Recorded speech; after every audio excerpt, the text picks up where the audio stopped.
अस्सलामुअलैकुम, welcome to conflict card रात। आज की वीडियो में हम दो टॉपिक्स को डिस्कस करने जा रहे हैं। पहला बात करेंगे कि इंडियन आर्मी ने ये इल्ज़ामात लगाए हैं कि पाकिस्तानी साइड से एक ड्रोन ने इंडियन एयर स्पेस की वायलेशन की है, जिसके बाद इंडिया का एयर डिफेंस सिस्टम एक्टिव हुआ और इंडिया की एंटी एयरक्राफ्ट गन्स ने उस पर फायर किया। लेकिन इसका नतीजा क्या निकला वो अपने आप में काफ़ी इंटरेस्टिंग है। और दूसरा हम बात करेंगे कि इंडिया की तरफ से अपने ग्रुप कैप्टन रणजीत सिंह सिद्धू को वीर चक्रा दिया गया है और क्लेम ये किया जा रहा है कि उन्होंने पाकिस्तान में एरियल स्ट्राइक्स कंडक्ट की थी डीप पेनिट्रेशन करते हुए मई 2025 में। बट इन रियलिटी ये अभिनंदन 2.0 वाला ही हिसाब है। इन दोनों चीज़ों को डिटेल से डिस्कस करते हैं, लेकिन अगर पहले टॉपिक की तरफ आ जाए तो इस वक्त आप ये अपनी स्क्रीन पर इंडिया के लीडिंग जर्नलिस्ट और उनकी तरफ से आगे प्रोपेल किए गए इंडियन आर्मी के वर्जन को देख सकते हैं। इंडियन आर्मी ऑफिशियली ये क्लेम करती है कि पाकिस्तान मिलिट्री का एक ड्रोन, एक अनमैन्ड एरियल सिस्टम, उसने पूंछ के एरिया में इंडिया की एलओसी, जो पाकिस्तान और इंडिया के दरमियान एक डिस्प्यूटेड बॉर्डर है,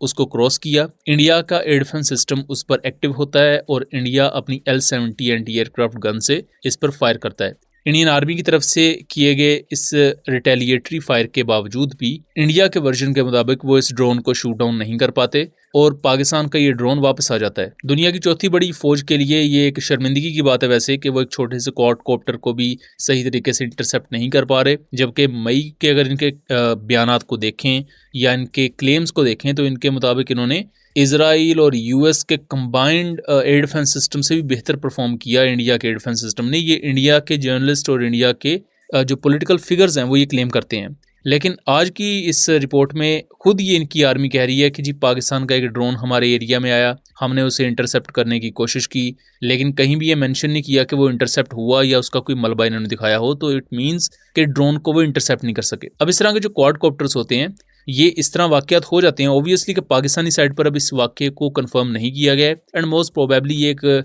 झूठा नैरेटिव ही है जो कि गिलगित बल्तिस्तान के इलेक्शंस और आज़ाद जम्मू कश्मीर में जो इस वक्त प्रोटेस्ट हो रहे हैं या एक सिचुएशन अनफॉर्चुनेटली बनी हुई है उसको अपने मफाद में यूज करने के लिए इस तरह का नैरेटिव इंडिया लॉन्च करेगा और ये एक्सपेक्टेड था इससे पहले। लेकिन अगर इस वाक्य को सही भी मान लिया जाए तो इस तरह के जो क्वाडकॉप्टर्स होते हैं ये इंडियन साइड से पाकिस्तानी एलओसी के क्रॉस और पाकिस्तानी साइड से इंडियन एलओसी के करीब उड़ते रहते हैं। इनका बेसिक मकसद ही होता है कि अगर मुखालिफ साइड पर किसी भी किस्म की मिलिट्री डिप्लॉयमेंट हुई है उसकी लोकेशन को जांचा जा सके, उस पर नजर रखी जा सके, या अगर कोई यूनिट एक जगह से दूसरी जगह सरप्राइज डिप्लॉयमेंट के लिए भेजी जाती है तो एग्जैक्टली आपको पता हो कि दुश्मन की क्या क्या मूवमेंट हो रही है ताकि आप उस लिहाज से अपना काउंटर तैयार रख सकें। सो उस लिहाज से ये छोटे क्वाडकॉप्टर्स बहुत ही ज़्यादा अहम रहते हैं। प्लस ये भी चीज़ होती है कि ये चूँकि बहुत छोटे साइज़ में हैं, कॉस्ट इफेक्टिव हैं, तो अगर एक तो शूट डाउन हो भी जाए तो इसका कोई उस तरह नुकसान नहीं होता। अब आ जाते हैं हम दूसरे टॉपिक पर। इंडिया की तरफ से अपने एयरफोर्स और आर्मी और नेवल पर्सनल को गैलेंट्री अवार्ड्स दिए गए हैं। इसी दौरान इंडिया के नंबर 17 स्क्वाड्रन के ग्रुप कैप्टन रणजीत सिंह सिद्धू,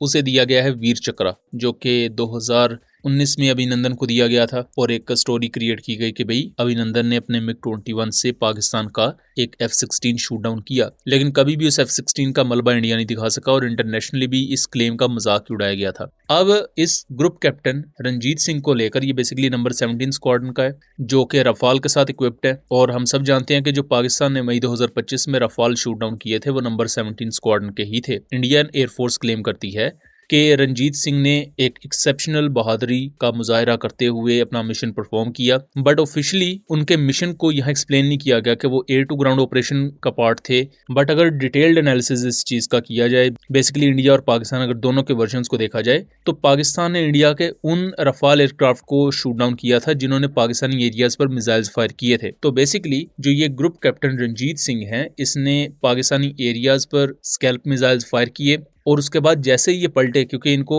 यही ऑर्डर्स थे कि आपने एयर टू एयर इंगेजमेंट नहीं करनी, just air to ground missiles fire करने हैं और उसी वक्त वापस निकलना है। तो जैसे ही ये एयरक्राफ्ट कोल्ड हुए, पाकिस्तान ने उस मौके का फायदा उठाया और इन रफाल को पाकिस्तान की तरफ से शूट डाउन किया गया। तो उस दौरान जब इसका एयरक्राफ्ट हिट हुआ है तो ग्रुप कैप्टन रणजीत सिंह ने उसमें इजेक्ट किया है और आप इसको एक पायलट की पार्शियल सक्सेस कह सकते हैं कि उसने एयर टू ग्राउंड ऑपरेशंस में अपने टारगेट को हिट किया, जो भी, बेशक वो एक मस्जिद है, ये जो भी है, लेकिन इंडिया के लिए वो एक टारगेट था और इसने वो ये काम किया। बट जब एयर टू एयर कॉम्बैट की बारी आई या दुश्मन के एयरक्राफ्ट को फेस करने की बारी आई तो इंडियन पायलट्स ने ये काम ही नहीं किया। इंडियन साइड से कहती है कि जी देखो वो एयरक्राफ्ट कोल्ड हो गए थे, इस वजह से उन्हें शूट डाउन कर दिया। लेकिन ये सबसे बड़ी बेवकूफ़ी है कि जब आपको नज़र आ रहा है कि एनिमी के एयरक्राफ्ट आपके मुकाबले में आ चुके हैं और वो कम्प्लीटली आर्म्ड हैं एयर टू एयर मिसाइल के साथ, और फिर भी आप बेवकूफ़ी दिखाते हुए पीछे पड़ रहे हो और आप अपने आप को खुद एक निशाना बना रहे हो दुश्मन के मिसाइल्स के लिए। तो इसमें आप कोई बहादुरी का एलिमेंट या इसमें कोई मासूमियत का एलिमेंट नहीं ऐड कर सकते कि नहीं हमारे पायलट को पता नहीं था।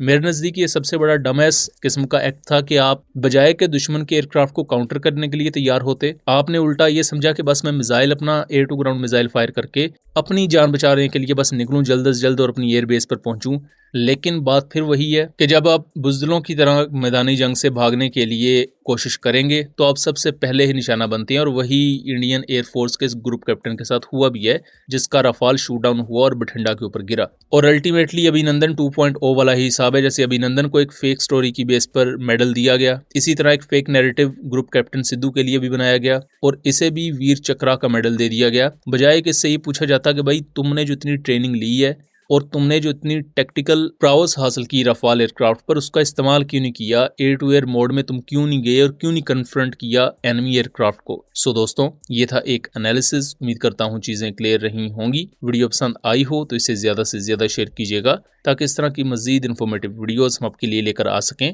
मिलेंगे अगली वीडियो में, तब तक के लिए अल्लाह हाफिज़।